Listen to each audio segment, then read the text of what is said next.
Hello, welcome to Crack Fu. You're joining me with my post Sunday roll at Scala BJJ in Wymondham. That's not that far out from Norwich. If you're looking to take up jiu-jitsu and you're in the area, brilliant time to do it. Get in with a gym that's new, and you will have a lot more access, I should say, to your teachers, your coaches. Best, best, best time to get into jiu-jitsu, I think. Yeah, so I'm being a bit naughty because I'm feeling every one of my 46 years of age, and I know I'm not supposed to be drinking these because I'm losing weight, which is going quite well, by the way. Thanks for nobody asking. I've kind of stopped posting about it, but I'm going to do a post soon about how much I've lost. I even take some more photos to compare with how I started. I'm also naughty. Having a donut. So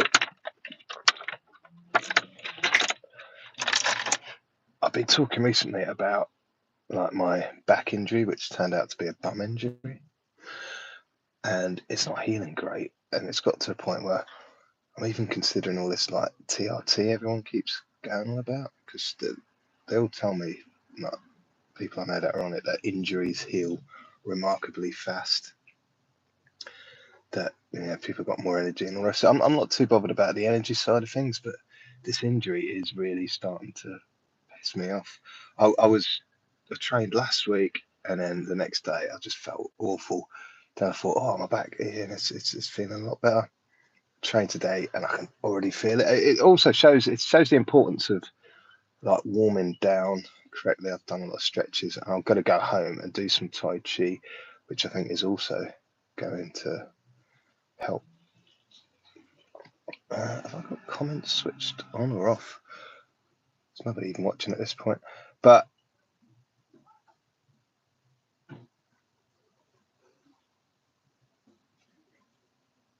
yeah, I'm just doing this while I chill out and stuff my face with carbs.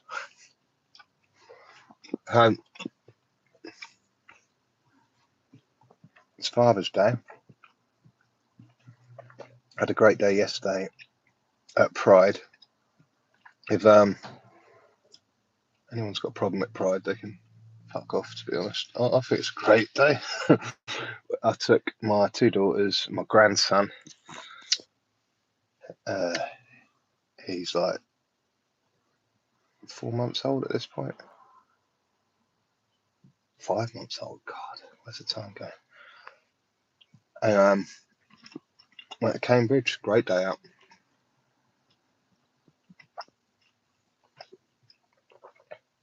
Hello. We got Archie and the Only Pads. What is the Only Pads? What's that all about?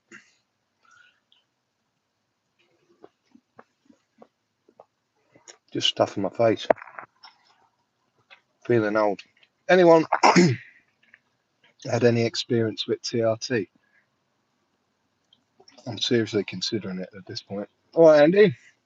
How are you, mate? I am feeling old and weak.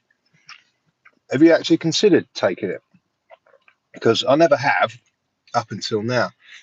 I've always kind of thought the people that are on it are probably having like some sort of placebo effect, but at this point, I'll take placebo.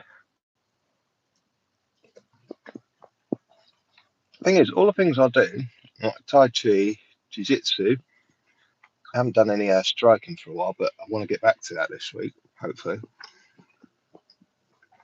There's a Muay Thai club at the Harry Potter pads for sure. I've not really watched Harry Potter, to be honest. I love fantasy stuff, but I've just never really gotten into Harry Potter. I'll have to look it up. So what was I talking about? Yeah, all the stuff I do, and I actually did it's my bum, not my back. It's my medius, gluteus medius. That's the muscle, and Yeah, it was holding my grandson. I went to sleep with my grandson on this shoulder. I woke up, I couldn't bloody move. But I feel very, very old at this point. What's everyone doing with their Sundays? It's Father's Day, and I've had a text from my youngest. My eldest hasn't said anything yet. What are we all up to?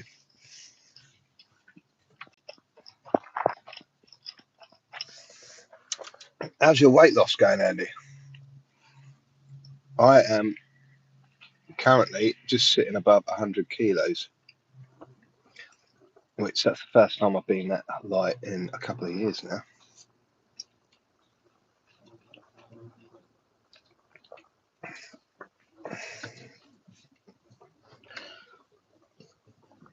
I'm about 126 kilo. So you've put a bit of weight back on. I have. I've been a bit like that, but luckily, like as long as I don't go over a kilo above like my previous weight, as long as it's below that kilo, I don't feel like I'm losing. As long as the trend is going down, and so far, oh, holidays are killer, aren't they? Like I haven't been on a proper holiday for years. Last time I went on a proper holiday, I had a fight like a couple of weeks later, so I couldn't even eat. I couldn't take advantage of all the nice food and that. And then I got back and the fight got cancelled. I was so gutted. I was on holiday. I was going for like long walks. I was like losing weight on my holiday, and I was like having to use the hotel gym and stuff. And I was posing for my fight photos for the publicity and that. And then yeah, I flew back, and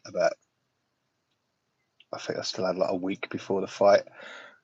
And ooh, excuse me. And yeah, it got cancelled. Drinking and overeating. See, that's one of the things. Like I do have these, like, and that's bad. But I don't drink alcohol, so I feel like that's like empty calories that I don't consume. Never have drunk, to be honest. Oh, speaking of fantasies, there's this guy, Rob Liberty, I think his name, Rob Liberty. For years, he's been giving me shit about like my Tai Chi and my martial arts ability. I finally like his mate Joey put out a video of Rob doing stuff. And honestly, it's fucking awful. And the main thing that like, really shocks me is a lot of these demonstration things they do is like they're pushing against each other. Yeah, you see like if you look at the their comments when you see pushing hands competitions, they'll always go, "That's not Tai Chi because that's strength against strength." And you go, "All right, well, can you show me your competition footage?" They never can show it, but then they do these demonstrations where they got someone push and they're both pushing against each other, and then someone will magically like bounce off. And it's like, well, if you're if you're both pushing, then that's force against force. Like that's the most basic. Like that's a demonstration. If you can't use yin against yang in a demonstration, how the hell are you going to do it when that person's really trying to push her? It amazes me the incompetence and fantasy role playing cosplay that these guys partake in. Got Chumfest coming up. That's next month. I think it's like the weekend of the 11th July.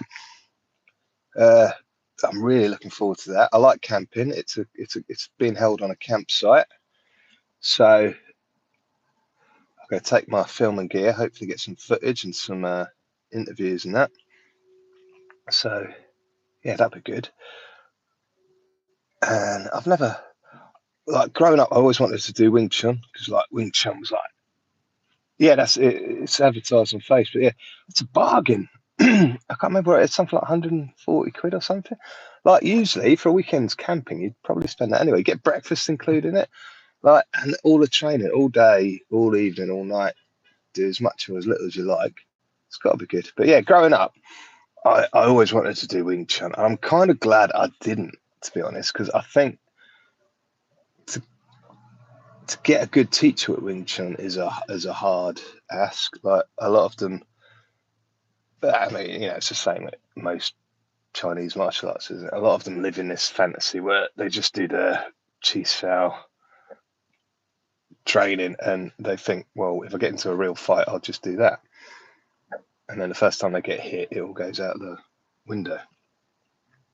But I think I probably would have been one of those people had I have done Wing Chun, because I loved all the Hong Kong kung fu movies of the 90s. I still love that stuff now.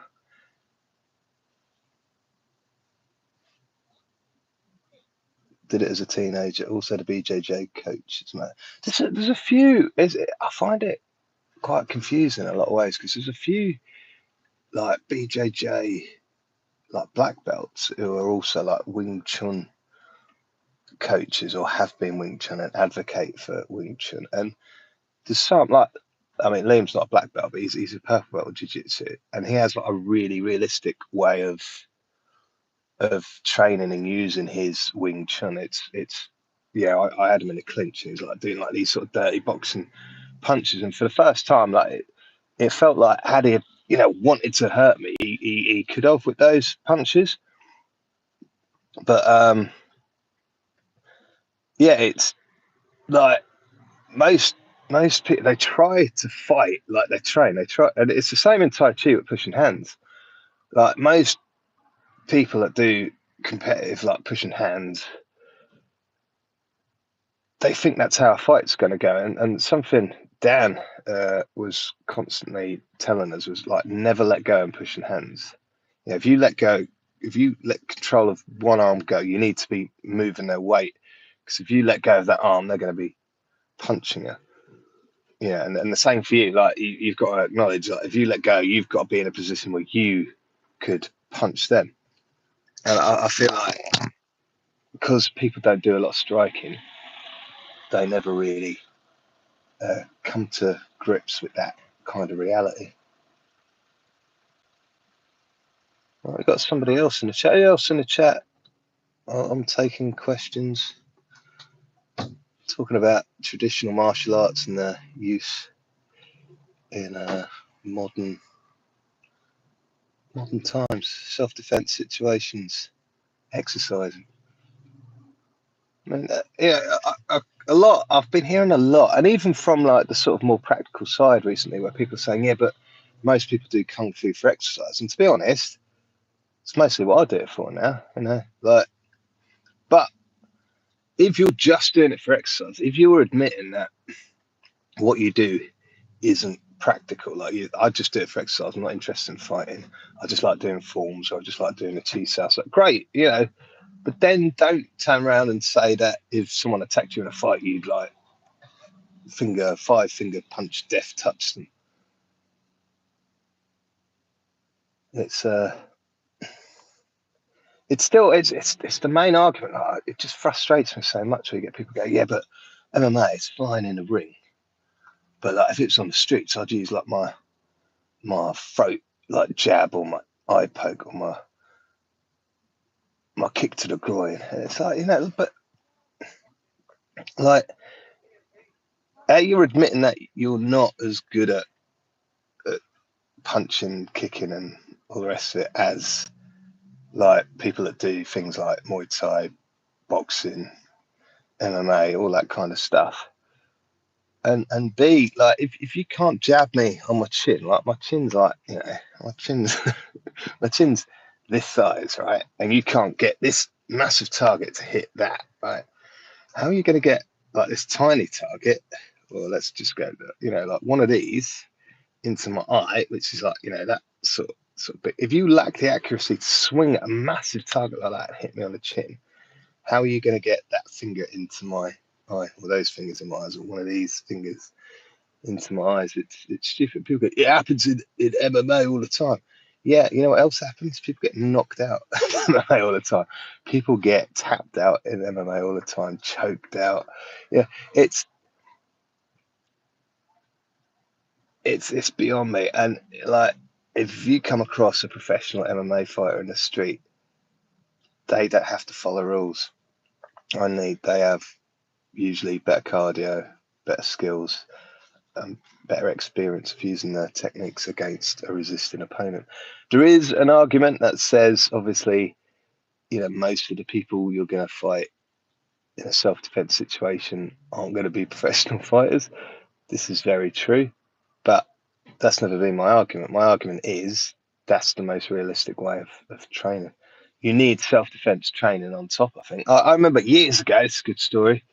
Years ago, when I was a white belt in Brazilian Jiu-Jitsu, our head coach did like a self-defense seminar. And through the years, throughout my kung fu training, I've worked the doors. I've done a lot of reading on self-defense sort of stuff, all the Jeff Thompson stuff back in the day. That was great stuff. Like, so I kind of get it with the self-defense stuff now. I'm quite keyed up on it. And I went and Wilson was doing his stuff, and it's actually quite cool because we like had quite a good session because I was answering all of his questions with proper answers. But the interesting thing being, obviously, there were lots of blue and purple belt jiu-jitsu guys there, and like sort of full strike white belts, and Wilson was telling them, like, don't go for mount, don't take people's backs, don't do all of this sort of stuff because someone's mate's going to come in and kick you in the head and all the rest of it. But these guys, they just couldn't get it out of their system. So that there is a need for people to train in a more self-defense, street-aware state. But the difference being, like I say, you can get that experience just reading books. You can get that experience just doing a few drills. What you can't get from training in a hall, doing forms and doing a few drills, punching the air and kind of doing cheese south, sticky hand, like, or pushing hand stuff, is what it's like to use your techniques against somebody physically trying to hit you. Be the best you can be. Some methods of training, although better, might hurt your ego as they highlight your own deficiencies. Rolling with black